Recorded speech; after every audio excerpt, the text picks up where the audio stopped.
शिंदखेडा येथील पीक संरक्षण सहकारी सोसायटीच्या वतीने नियमित सेवा कर भरणारे सभासदांना डस्टबिन वाटपाचा कार्यक्रम सोसायटीचे चेअरमन दत्तात्रय देसले यांच्या अध्यक्षतेखाली घेण्यात आला।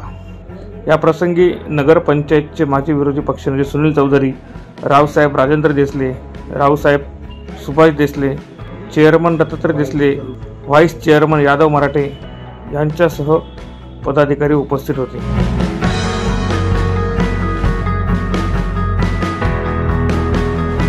प्रतिनिधी यादवराव सावंत, माझा महाराष्ट्र न्यूज, शिंदखेडा।